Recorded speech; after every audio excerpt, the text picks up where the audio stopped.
Naglalakihang pusit at toneladang isdang turay ang nahuli sa dalawang bayan sa Camarines Sur.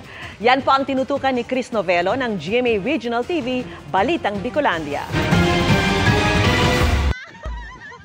Kanya-kanyang huli ng isda ang mga naliligo sa beach resort na ito sa Itangon sa bayan ng Bula, Camarines Sur.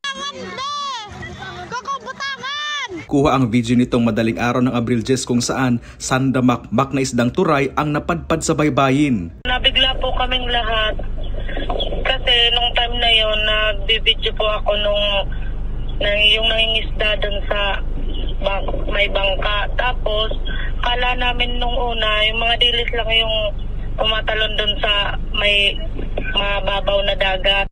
Ayon sa BFAR Bicol, tinatawag ito na pitching o ang pagdagsa ng mga isda, bunsod ng environmental conditions at iba pang dahilan. Could be na may mga pagbabago sa environmental conditions like high temperature, small amount of oxygen sa tubig, or wave directions.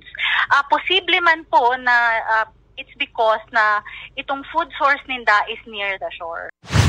Naglalakihang pusit naman ang nahuli ng mga mangingisda sa bayan ng Pasakaw, Camarines Sur. Tumitimbang ng 5 hanggang 12 kilo ang bawat isa. Ngunya na season, haros oro aldaw.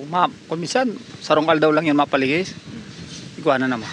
Ayon sa BFAR Bicol at Barangay Council ng Dalupaon, bukod sa peak season ngayon ng mga malalaking pusit, nangangahulugan din ito na mayaman ang marine habitat sa lugar. So ang kagayunan po, digdiyo sir, talagang mga banwit lang ang gamit tinda. So mayo po sindang ginagamit ng mga itong mga illegal po, okay po. Kasi po digdiyo sa Dalupaon po may bantay dagat din po kami, din tigwa-warning po talaga na bawal. Para sa GMA Integrated News, Chris Novello ng GMA Regional TV Balitang Bicolandia, nakatutok 24 oras.